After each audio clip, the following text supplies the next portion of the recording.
Hey, hey.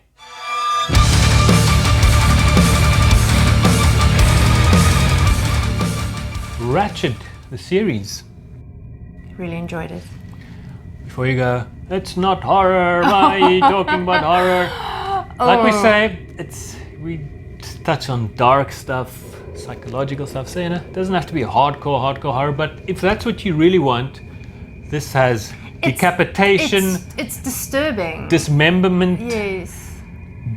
People being boiled. There's some hectic bloody bits in here if you want. So if that's what you want, it's in here. And it's understated. You don't expect. This is what makes it worse. Is you do not expect this level of horror. Also, if you now take it, which we'll talk about the source of this character, it's kind of surprising.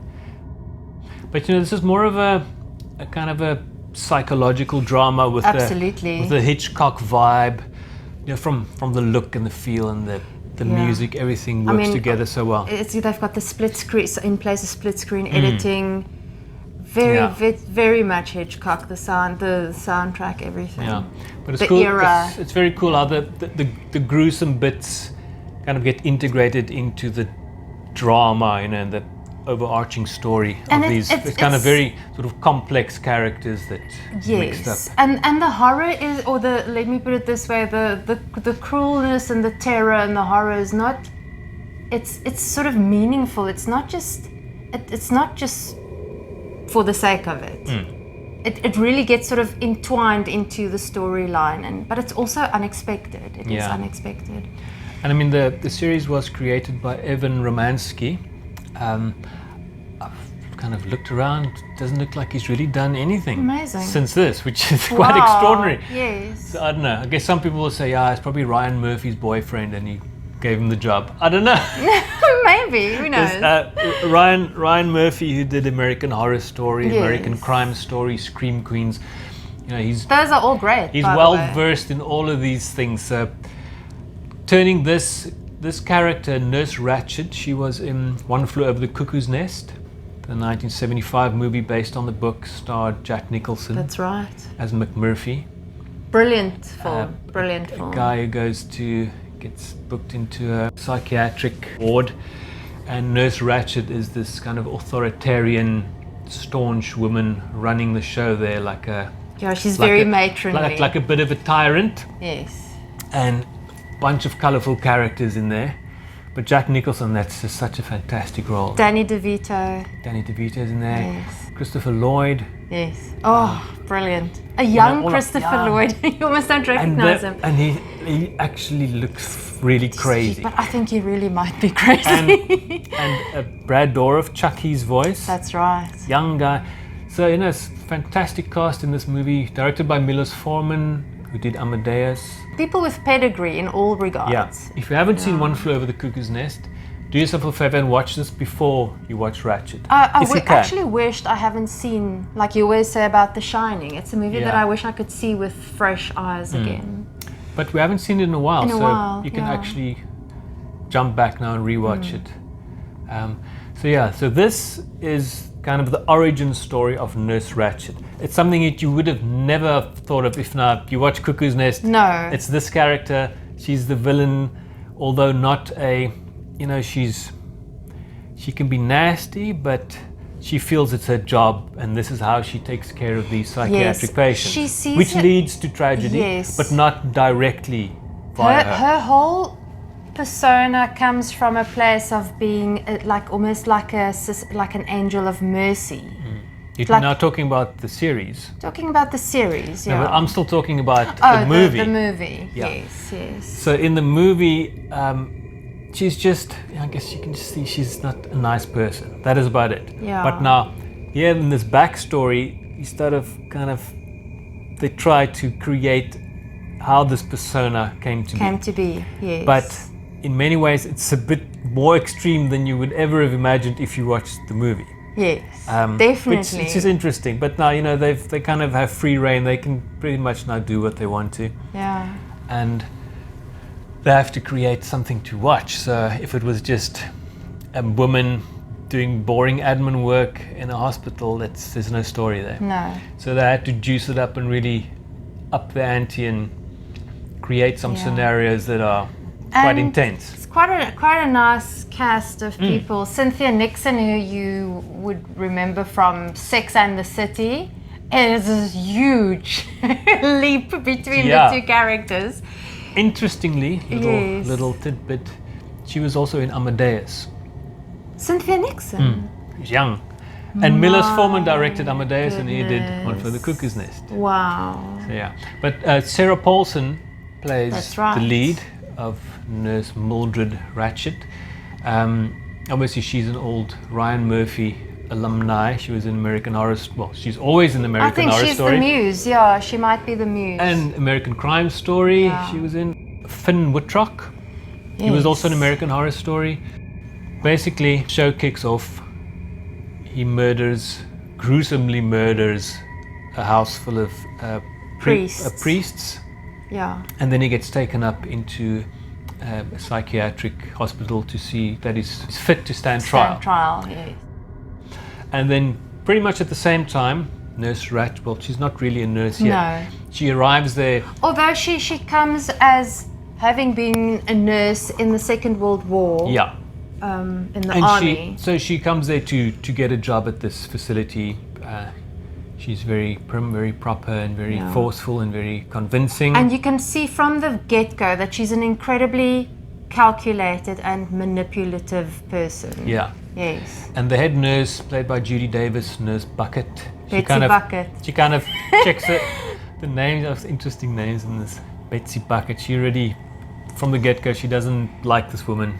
She knows that there's something up there. Yes. So this entire story, we don't want to give away anything, but this is where this whole thing kicks off. Is a guy gets taken up, she comes for a job, and see how all these things get mixed together. And Cynthia Nixon, she plays is she kind of like the PR for the governor? Yeah, the press agent person. Vincent D'Onofrio plays a great asshole. The governor who's intent on winning his election. And he's a very man of the era, chauvinistic. Yeah, he's just a total asshole. And Amanda Plummer is the hotel where and she says Dilly as always, so she's crazy. Perfectly cast for that. Any of you fucking pricks move, and I'll execute every motherfucking last one of you. Sharon Stone. Stone is in here. That's sort of one of the kind of subplots, because you have the doctor running the facility. So that's kind of a backstory of his that comes back to kind of haunt him in a serious way. Sharon Stone is this wealthy woman walking around with a monkey in a dress and a son. Everything revolves around this. A very entitled son. Yeah. And you've got a PI that's pulled in there, like a kind of a dirty private investigator, gets hired to kill someone. All of these things get blended and mixed and make for a very, very cool series. Stylistic, beautiful. I've commented more than once that the costumes is just exquisite. The costumes, the old cars, the photography, the music.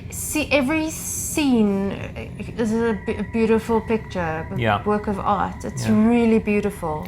And they've got some moods, different colors for different moods, and sometimes even the screen goes blue or red. Or green.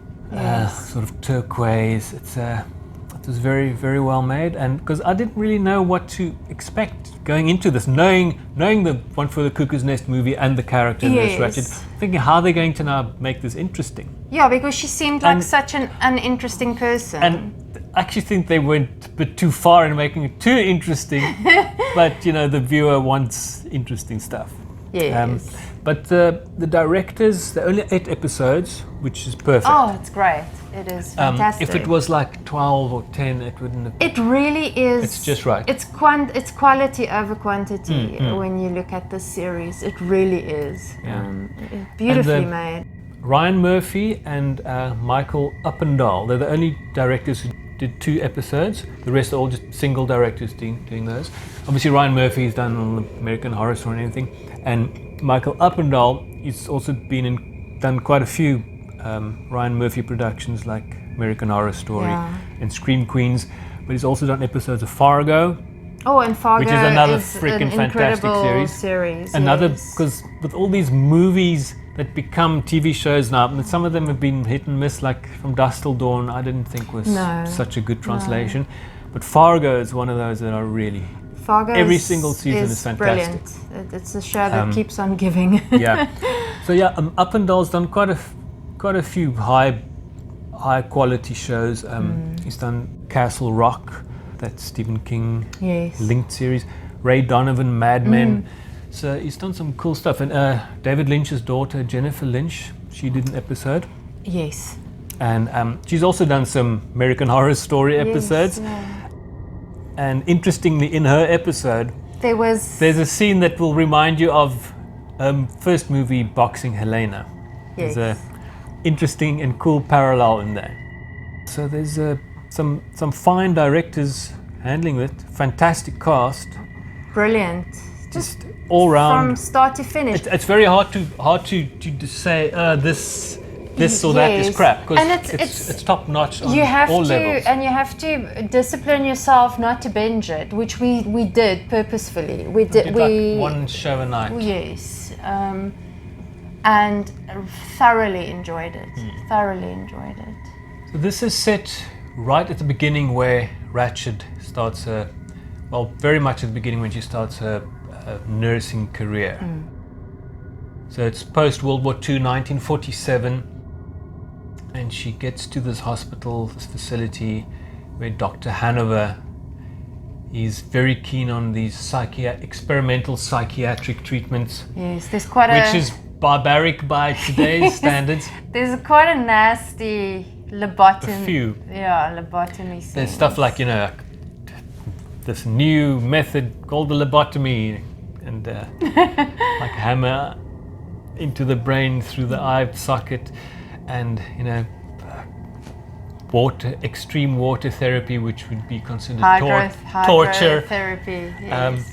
So he tries to find all of these methods, and he himself is a man of mystery. Yeah, everyone has a backstory. This thing is just filled with people with checkered pasts and weird stories. Almost each one of these characters have some kind of agenda. They, their secrets, people with revenge plots. It's a nasty bunch. It contains bits of everything, and like I said, also even gory bits for people who like that. Yeah. So it's a very well-rounded show for sure. It's dark. It's dark as all hell. Yeah. And like we mentioned, the whole Hitchcock vibe. The soundtrack also has a lot to do with that. Mac Quayle deliberately, as we were watching it, and Sonia says, "That sounds just like Cape Fear." And that's exactly the cues that he used from Cape Fear. And Bernard Herrmann did that. And he also did Psycho and Vertigo soundtracks. So it was inspired by that, and they even used some of it. Yeah. So it's got that vibe down to the soundtrack even. And Martin Scorsese did a remake of Cape Fear, That's obviously. Right. Yeah. And he used, I think Bernard Herrmann's last soundtrack he did was for Scorsese's Taxi Driver. Oh, wow. Wow. So yeah, I mean, he's done some fantastic soundtracks, and Quayle sort of pay homage to this in this, because it just fits so perfectly. Yes. So why try and do something else? No, I mean, this series is just pedigree in all aspects from start to finish, and it shows. It really does show. Yeah. Also, many interesting visual techniques they use. For instance, Mildred is Ratched. We've not said that. I think we've mentioned Mildred's first name. But they go to a puppet show, and as she's watching this, some past memories and things come back, and then they sort of tell her backstory growing up in foster homes via this puppet show. Yeah, it's brilliant. Absolutely brilliant. Very, very well done. So I don't know, yeah, if someone doesn't like this, I don't know why it would be.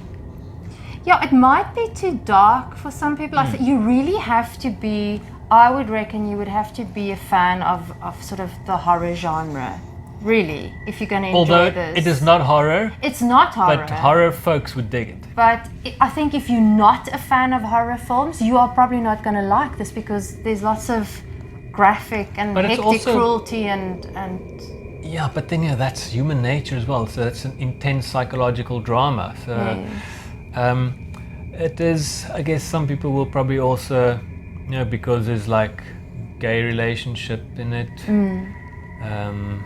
That probably might put them off. it might Which not, is silly. Very silly. It might not be everyone's cup of tea, but I think that you will definitely miss out if you don't. If you let watch little it. things like that Yes. spoil your viewing, then okay. Well, then you're not going to enjoy a lot of things in this world. When it comes to the Mildred Ratched character, in some ways, when I look at how she sits in the One Flew Over the Cuckoo's Nest movie, I think they really overshot just the intensity of some of her actions, some of the things she does. You won't think that is that person. No, but you know what they say. Some people that are very hectic in their youth, they end up being the biggest. I almost said the grootste. They end up being the biggest. What? Asshole? No. Like conservative and Okay. stern and rules. They're overcompensating. They overcompensate, yes. Okay, but then just like I felt that they're sort of overshooting the intensity of this character's past, I think they also then Redeem her. over-redeemed her. Yes. They redeem the hell out of her. You really, you kind of feel for this character. You understand her issues and her But I think that's the reasons for her actions. But I think that's part of why this series is so disturbing. Yeah. It's disturbing. But now, if you're going to watch Cuckoo's Nest, are you now going to pity Ratched's character, as opposed now? Can she now still be that same villain in the movie? I agree with you in terms of if you've never seen the Cuckoo Nest, then you have to watch that before you watch the series, because if you watch it after, it's not going it to will work. definitely influence your view of the character, and it might then also influence your view too much in terms of the whole movie. Yeah, but then it wasn't made as a real proper No, but I mean, prequel to watch, it would make sense to watch the movie first and then watch the series, for sure. Preferably, yeah. And as we watched it, it was a case of, if this was a limited series, great stuff. But it ends open. Yeah. They're going to make some more, which we suspected, which we don't. I'm not a fan of the thing that goes on for 7, 8, 9 seasons. But I believe they said that they're looking at 4 seasons. Yes. Which I guess it's actually more than needed to do. But thinking of how much they packed into 8 episodes. Wow. If there's another 3 times 8 episodes to tell the rest of it, leading up to, because this was in the late 40s, so I think they might go through the 50s and the 60s leading into. I think they're probably going to take it right up to where we start with the movie, to be honest. Or where she ended up. Yes. In that position in One Flew Over the Cuckoo's Nest. We'll see. So still some interesting stuff lying ahead for us to check out and see what they do with it, because they can easily stuff it up. Just overwriting it, bringing in too many ridiculous things. Yeah, and I think they should, again, I do feel that they should stick to the way that they've done the first season in terms of quality over quantity, and just maintain the production value and the aesthetic, because that is a huge part of this thing. It really is. It's exquisite. So I mean, you can't go wrong. It's well written, great cast, directed well, photography, music. It's good. No, there's nothing wrong with it. There really isn't much to fault it on. Nitpick little bits and pieces, but yes, it's a great show. Yes. One thing that I won't say complain about, but every time I watch it, it is like, no, that could have been better. It's the intro. Oh yes, I have to agree. I have to agree. With for me, it started with Mick Garris's Masters of Horror, that intro. From then, these kind of show intros all just became better And I mean, and better. And American Horror Stories and if you look intros. at American Gods, I think for me that must be without a doubt the best intro to a show. Until another one comes around. So yeah, so Ratched's intro was like, no, it could have been better. It should have been better. It must be so that you don't want to skip it. You want to see it. Yeah, and it has this violin that comes in. It's sort of, but then it's I guess it's a kind of a reflection. links in with the mental state of people in this, Yes. But Crazy music for crazy people. so how's that? Our biggest complaint is the intro isn't as cool. Well, that says a whole. That says a whole lot. That says a whole lot. Yeah. And I'm actually changing my score. Again, Yes. it's good. No, as long as you change the score for the better. Yeah, I think unpacking it and thinking about it. Yeah, it deserves a better score. No, it always, if you do it like that, then you remind yourself what you really liked about it. Just like you can remind yourself on what's really crap about something. So you could drop your score down. Exactly. As well. Yeah. So what is your score for this one? I'm gonna also give it an 8. 8, and an 8 from me.